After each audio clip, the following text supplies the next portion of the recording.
Assalamualaikum warahmatullahi wabarakatuh. Halo, saya Dila Salsabila dengan nomor BP 1910861020 akan menjelaskan mengenai biografi penulis dari novel Negeri Para Berdebah. Novel Negeri Para Berdebah ini ditulis langsung oleh Terelie. Nah, siapa sih yang gak kenal dengan Terelie? Nama Terelie tentunya sudah tidak asing lagi di telinga masyarakat Indonesia. Terelie memulai karirnya dengan menulis quotes-quotes yang relate dengan kehidupan remaja pada saat sekarang ini. Ia sebenarnya memiliki nama asli yaitu Darwis, namun memilih nama Terelie sebagai nama pena di setiap tulisannya. Terelie dikenal sebagai seorang penulis buku yang namanya sering trending di media sosial.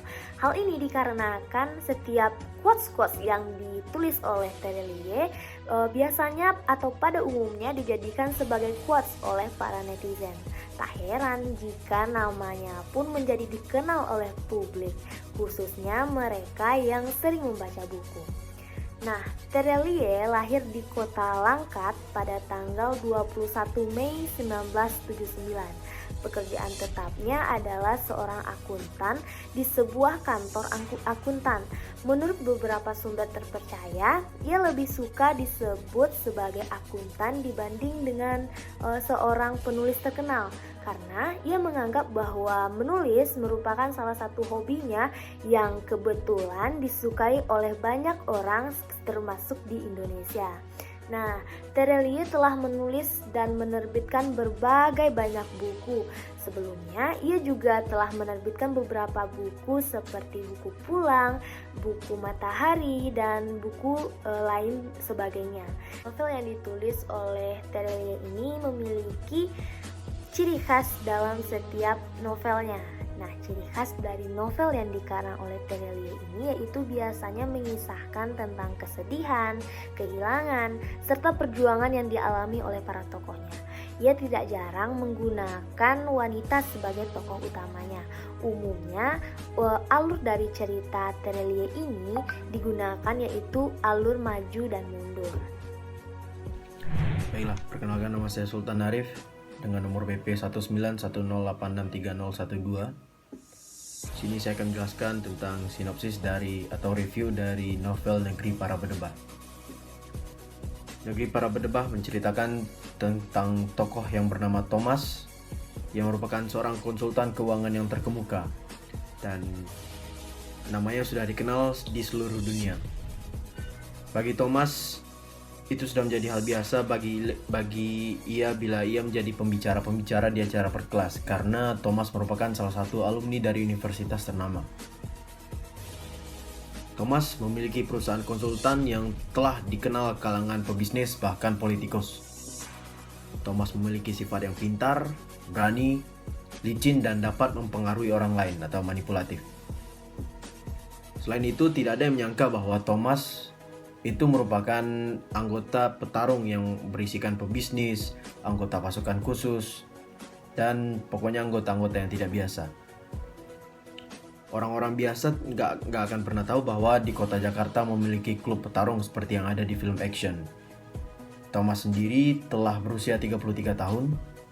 Walaupun memiliki wajah rupawan dan penghasilan yang banyak, dapat dikatakan belum beruntung untuk urusan asmara, alias jomblo. Thomas belum memiliki kekasih, bahkan istri. Ternyata tidak semua orang yang sukses memiliki masa lalu yang indah.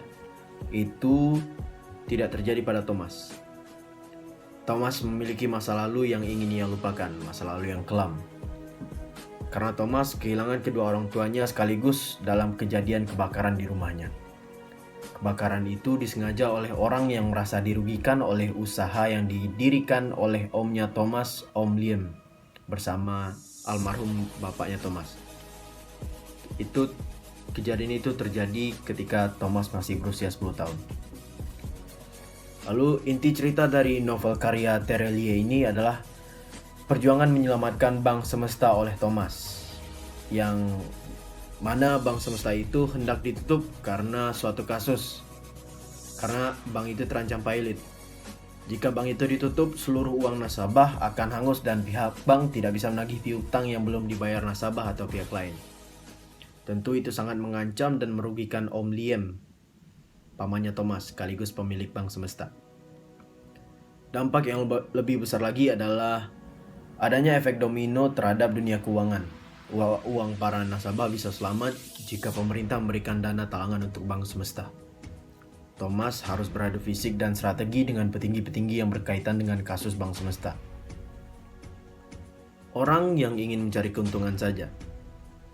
Ironisnya lagi, 2 orang dari mereka adalah sosok di balik pembakaran dan kematian kedua orang tua Thomas, yaitu Letnan 1 Wusdi dan Jaksa Muda Tunggal. Tentu usahanya untuk menghadapi mereka semakin berapi-api oleh Thomas. Thomas selalu punya strategi dan keberanian untuk melarikan diri dari penjara. Walaupun itu manipulatif, menang dalam pertempuran dengan pasukan yang menembakinya, beradu fisik dengan tangan kosong karena ia merupakan anggota klub petarung, bernegosiasi dengan seorang petinggi, hingga mengendalikan opini yang ada di media. Dia selalu dibantu oleh sekretarisnya Maggie, Julia, dan Eric. Maggie adalah sekretaris Thomas yang sangat cekatan, Julia adalah wartawan profesional, dan Eric adalah rival Thomas di klub petarung. Akhir cerita, bank semesta tidak jadi ditutup karena usaha keras dan cerdas dari Thomas dan kawan-kawannya. Tapi kasus belum selesai, masih ada sosok Tuan Shin Pei, dalang utama di balik kasus bank semesta dan kematian Thomas. Sekian itu yang dapat saya jelaskan. Terima kasih. Baiklah, saya Syifa Aisyah Putri dengan nomor BP 1910862018 akan menjelaskan bagian kelebihan, kekurangan, serta amanat yang dapat diambil dari novel Negeri Para Berdebah karya Terel ini. Yang pertama yaitu kelebihan. Kelebihan dari novel ini sendiri yaitu di mana cerita yang bertema politik ekonomi ini mampu dikemas dengan sangat menarik. Penokohannya juga sangat ciamik, di mana diceritakan seorang yang bernama Thomas yang pintar dan cerdik. Selain itu, alur yang runut dan konflik yang menegangkan dalam novel ini juga mampu membuat pembaca semakin penasaran akan kelanjutan ceritanya.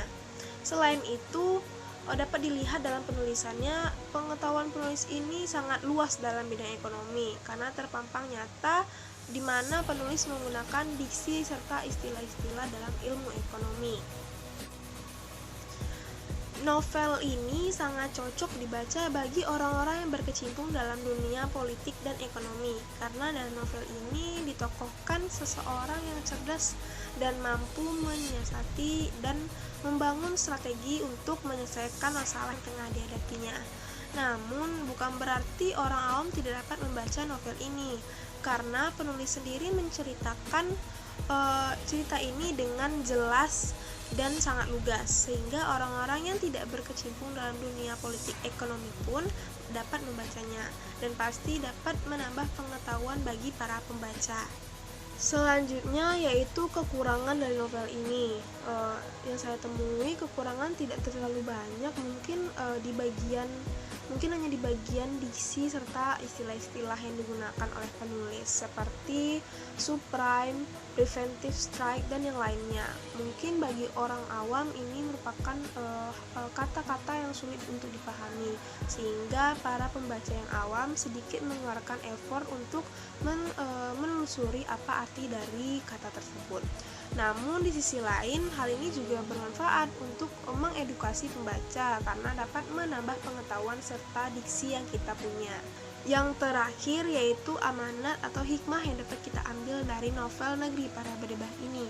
Yang pertama yaitu kegigihan, perjuangan, serta usaha keras yang mana harus kita terapkan dalam kehidupan sehari-hari, di mana usaha dan kerja keras ini nantinya akan membuahkan hasil yang memuaskan juga.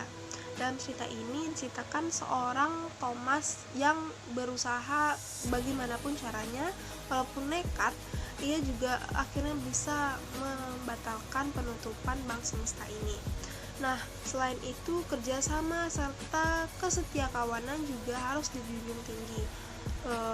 Dan segala bentuk dukungan dari orang-orang sekitar kita jangan kita sia-siakan, namun apresiasi dan berterima kasih atas jasa yang telah diberikan oleh mereka. Nah, lalu dalam menghadapi situasi apapun, hendaknya kita tidak terburu-buru dalam mengambil suatu tindakan, namun lebih hati-hati memikirkan cara yang tepat untuk memecahkan masalah tersebut dengan sikap yang tenang, tidak gegabah, dan dengan pikiran yang jernih tentunya. Nah, yang terakhir, dalam novel ini juga terjadi sebuah pengkhianatan yang tak diduga berasal dari orang-orang terdekat dan kepercayaan kita. Maka dari itu, hendaknya kita bersikap waspada kepada siapa saja. Waspada di sini bukan berarti kita harus berburuk sangka dengan orang lain, tetapi lebih kepada kehati-hatian dalam menghadapi setiap tindakan, sikap, dan ucapan dari orang-orang siapa saja, bahkan orang terdekat kita. Baiklah, sekian dari kelompok kami. Terima kasih. Wassalamualaikum warahmatullahi wabarakatuh.